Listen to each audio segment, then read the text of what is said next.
What's up, guys? Just here back to my channel. Tonight I'll be doing a review for Aew Dynamite that just finished a little bit not that long ago. So let's get to it then with the segment. MJF MJF and Heyman Page go face to face.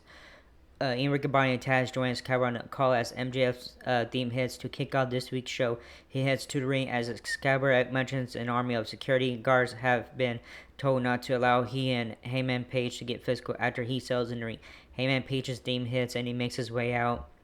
Fans chant cowboy shit after after Heyman's music wraps up. MJF takes his gum out and throws it at fans and the crowd. He says he doesn't speak Porter and then begins mentioning how the first ever match in AEW was a gauntlet, a match he had won until Heyman screwed him. He says he had to then scratch and claw his way to the top. He boasts beating everyone's favorite wrestlers on the way to the top. He looks at his Dynamite diamond ring on his hand and says he beat so many stars he struggles to remember who he beat for his first one. He says it was Heyman. He then goes on to list all of the other titles and accomplishments he racked up along the way. Heyman asks MJF why he's talking like he doesn't know who he is. He says he listed all of those accomplishments but sounded angry while doing so. He thinks he knows why because despite all of that he hasn't won the fans. MJF yells at him to shut up. He says these schmucks decided one way Heyman should be the main character, a guy who drank a man's blood, a guy who attacked innocent men in the backstage area, a guy who put a syringe through a man's face, a guy who was low down and vile enough to burn down a man's house. But he's a good guy? The fans cheered loud after all of that. Loudly, he brings out the morons in the crowd chanting cowboy shit, which is bleeped out. They begin chanting it. See, they can bleep out the wrestlers, but they can't bleep out the fans sometimes. A couple weeks ago, they bleeped out the fans chanting "Shut the fuck up" or "You fucked up." Thing, but so stupid. What AEW has become. Anyways, he says everybody loves Heyman Page, but he's got a question for him. After everything Heyman's done, do you love you? Uh, did you love yourself after after you ended the career of your mentor and absolutely demolished that hack Christopher Daniels? Heyman yells back, "Don't you dare!" He says. Daniels is 10 times the man MJF will ever be. He says he went out like a fighting warrior. He knows Daniels wouldn't have had it any other way. He is the best of us, the best of all of us. He warns MJF not to ever disrespect fans. Disrespect him. Fans break out in a loud "Fallen Angel" chant. Heyman says shit-eating grin referring to MJF and gets bleeped out off the TBS broadcast as well. Stupid TBS and AEW. Anyway, so he calls MJF a selfish coward opportunist. They go back and forth for several more minutes and what feels like a long drawn out repetitive promo battle with both guys making one point over and over and over again. And Heyman ends by saying, "I am real," and drops the microphone. MJF says Heyman can be the main character all he wants. He has no problem being the bad guy. They get ready to brawl, but security springs to action. MJF puts his hands up and goes to walk away, but stops, turns around, and spits on Heyman. Heyman looks in range, wherever. He charges at MJF, but MJF runs away and security stops him. Heyman starts beating down all of the security guys in the ring. Christopher Daniels is one of them, and Heyman stops him in mid-swing. Daniels tells Heyman off mic that this is what he was fighting for the whole time. He tells him to do it to MJF. "I know who you are, and you know who you are. You understand?" Heyman turns and walks off as his music hits to end the opening segment. Alright, first match coming to Patriarchy.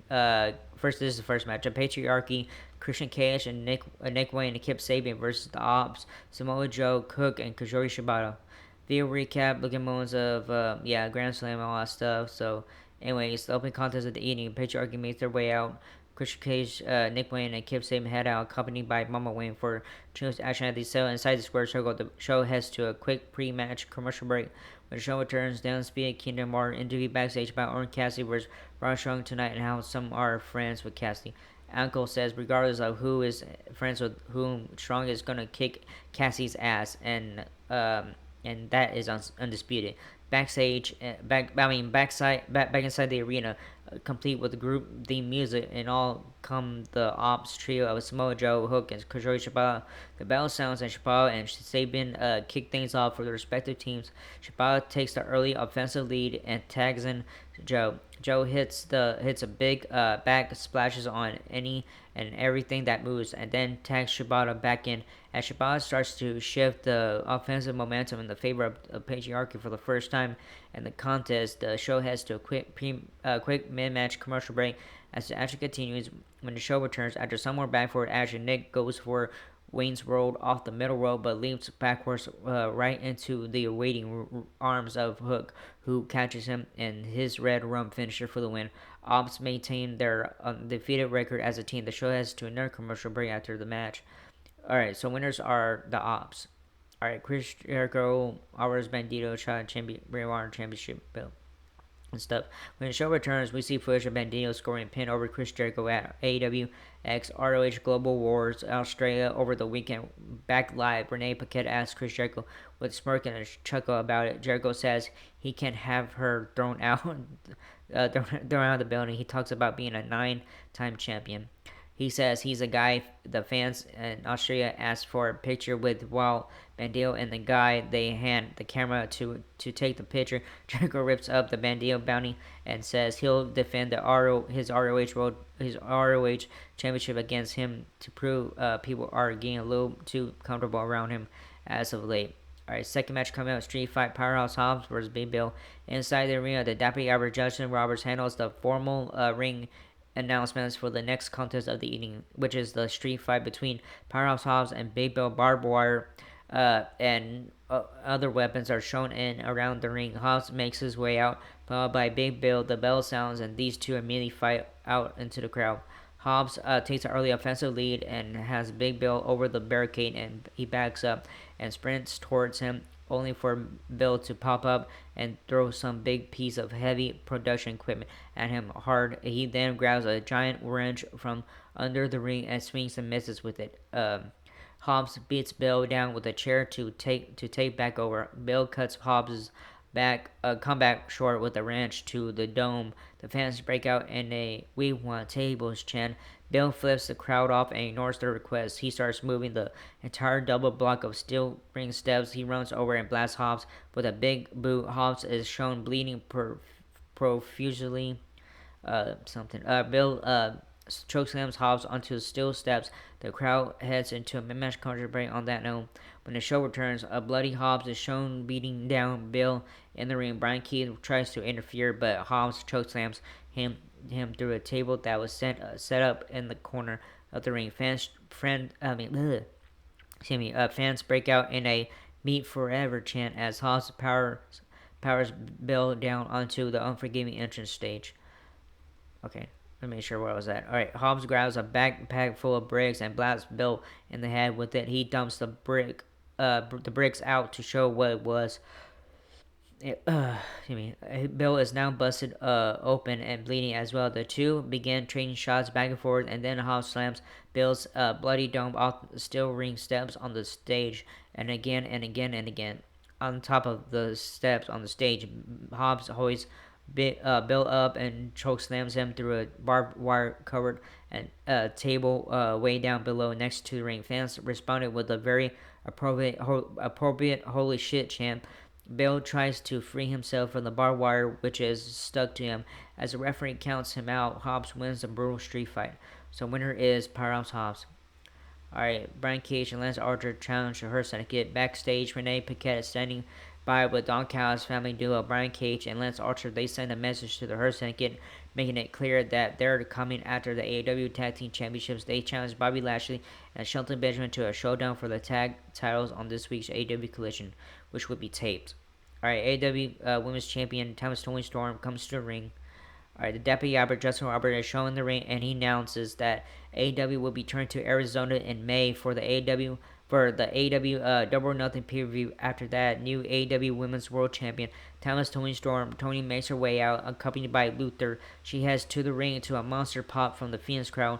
Storm calls Mariah May a sick bitch, but then says she's proud of her for giving her the fight of her life. She says they say the best things come in small packages, but you should have worn protection because I hammered you with the biggest something ever made. She says Mariah May has been put to a permanent end. She says a champion she'll fight the best. It is announced that Gabe Kidd is coming to AEW Collision this week.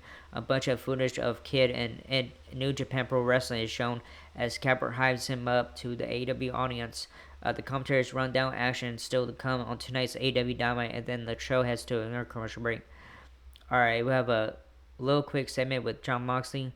When the show returns, Renee Paquette is standing by with Will Nigel. She cuts Renee off and says last week she only got 1 minute of precious television time before her husband, Jon Moxley, and his cronies attacked her. She begins to talk, but she sees Miranda Shafir coming. They start brawling, but Shafir quickly gets the better of her. Jon Moxley walks up. Uh, and he and Shafir walk off together. The camera follows them as they head into the ring. Mox says he's AEW World Champion. That means this is his microphone. Those are his cameras. This is his ring. The fans are sitting in the seats. He says that means even the Red R superstar can't just walk in and challenge him. Mox says Cope isn't here tonight. He's probably still on his ass in Australia. He brings up Cope's challenge and says if he shows up at AEW Revolution, he will finish the job. He slams the mic, but then Jay White's theme hits and out comes Switchblade. Pac appears behind him. The fight is on. Cope's music hits. He is here after all the crowd sings along with his theme, and he rushes to the ring and spears Mox. He reaches under the ring and pulls out Spike. He chases Mox and the Death Riders up the crowd. He gets on the mic while still in the crowd. He says, "This isn't his arena. These aren't his seats. These aren't his people. They're my people." He tells Mox he's probably halfway to his hotel, but he knows he'll see this. "You're a coward. You got no nuts. You got no guts. You got no spine." He says his little goons, but as of now, he's going to take them out one by one. So when they get to AEW Revolution, it's man to man, and he's gonna kick his ass. Alright, we have a segment coming up with Mercedes Moné and stuff backstage. Backstage, Renee Paquette is with Mercedes Moné, says the CEO is here and she doesn't want any interruptions or puppets. Paquette assures her there won't be any. She brings up her being 14-0 as TBS champion. She brings up Momo Wannabe and shows an interview Lexi Nair did with her where she challenged Monet for the title at AEW Revolution 2025. Alright, next match coming up, Chris Statlander versus Megan Bayne. Alright, inside the arena, Chris Statlander's theme hits, and now she comes to the ring for the next match of the evening. She sells inside the square circle to a decent reaction from the Phoenix crowd.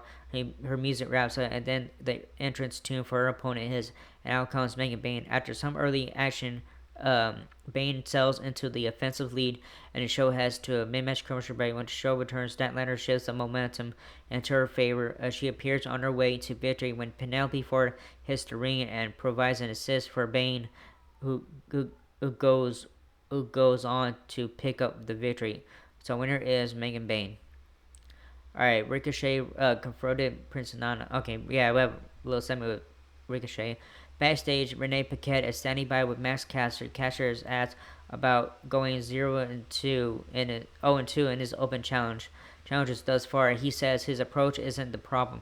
He says it's people like Heyman Page chasing him around the ring before the bell even sounds. He issues another open challenge for this week's AEW Collision. Inside the arena, Ricochet is introduced.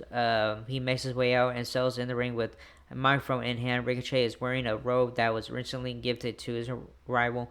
He calls freaking Phoenix a poor man's Las Vegas. He says, much like Kevin Durant, I know who he is. He is trying to get out of this town as soon as possible. Ricochet vows to become the main name on the AEW roster and makes it clear that he is setting his sight on GOAT in 2025. He outright states that he wants to be a champion in AEW. He then corrects himself and says Ricochet will be a champion in AEW before he can continue. Swerve Strickland's music hits to cut him off. Out comes Prince Nana by himself. No dancing tonight. Damn. Nana comes to the ring. He says he asked Swerve to stay home so they could talk 101. He says they've been beefing for months, and he doesn't know where that's going. What he doesn't know is that Ricochet is wearing a robe that doesn't belong to him. He says there's decades of history behind that robe. Ricochet taunts Nana back and asks if he's gonna cry. The show heads to another commercial break. All right, main event coming up: AEW International Championship Series. Orange Cassidy versus Roderick Strong. Main event time. When the show returns, the Undisputed Kingdom theme hits, and out comes Roderick Strong, accompanied by Adam Cole and Kyle O'Reilly. Strong heads to the ring as Cole and O'Reilly settle in at ringside. Meanwhile, Jim Ross joins the gang on special guest commentary for the main event of the evening. After Strong settles inside the square circle, his music dies down, and the familiar sounds of Orange Cassidy's entrance tune hits. Out comes the freshly squeezed one in his return appearance in this AEW International Championship Series showdown. The bell sounds are official overrunning this one. With some early backforward action, Strong takes a break to head out and hug Cole and O'Reilly at ringside. Cassie hits a dive through the ropes and then heads out and hugs conglomeration member O'Reilly.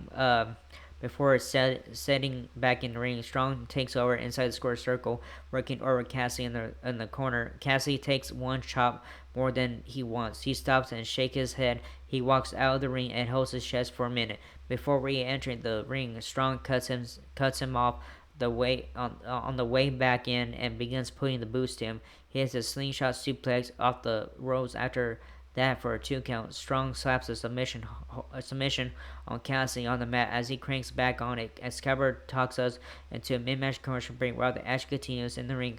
When the show returns, Cassie is in the middle of hitting a slingshot DDT on Strong. Both guys are down. Cassie starts firing up for his big comeback from that point on. He does the big dramatic hands up and back down in his jeans routine. He picks up speed, hitting the ropes and hits a spring and hits a big drop kick with his hands still in his pockets. He bounces Strong's head off the turnbuckle and then comes off the top with a crossbody splash. Cassie goes for a stun dog millionaire, but Strong counters. Cassie counters into a tornado DT for a 2 count. Fans fired up and Phoenix with a loud freshie squeeze chant. Cassie looked for a beach break, but Strong avoids it. Cassie rolls Strong up, but Strong kicks out. Cassie hits a beach break for a super close 2 count. Seconds later, Strong fights back and hits 3 rock bottoms to Cassie onto his own knee. He goes for the cover, but Cassie kicks out to keep this one alive. Strong looks to put Cassie into the stronghold submission, but Cassie counters into a pin. Strong runs over Cassie and then slaps a Texas Clover leaf on. Cassie gets to the ropes, forcing the break. Strong hits a big running knee, but when he holds Cassie up, Cassie counters with a stun dog millionaire. He fires up to the crowd, then measures Strong. He charges at him and blasts him with the orange punch for the win. With the win, it will be Cassie versus Kinoshi Takeshita for the AEW National Championship next week on AEW Dynamite. Tony Schiavone interviews Cassie in the ring. He is cut off by Don Callis. He comes out with Mark Davis, and Kinoshi Takeshita. Callis calls Cassie a red-headed hippie and tells his Don Callis family cronies to get him. They begin a 2-on-1 attack until Kenny Omega's theme hits and the cleaner sprints out to make the save. The show goes out there with Omega, Takeshita, and Cassie all staring each other down as the commentators talk about them being the three in the AEW National Championship mix heading into AEW next week's AEW Dynamite and the upcoming AEW Revolution 2025 pay-per-view and stuff. So yeah, that was it. Kind of a good show tonight, not too bad. Happy, a little kind of happy. Orange Cassidy's back and stuff. So yeah. But anyways, it was alright show. It was alright show and stuff. But yeah. The good part was MJF and Heyman Page promo and stuff. But man, it was a long talk right there.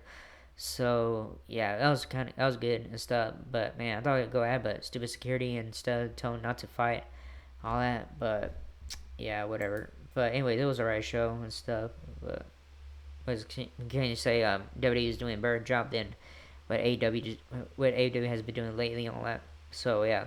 Anyways, that was it for this video. Hope you like it and not whatever stuff. So like, subscribe, hit the button, leave a comment. If you guys want to leave a comment stuff, I don't care what you guys do. And that was it. I'll see you guys in next video. Laters.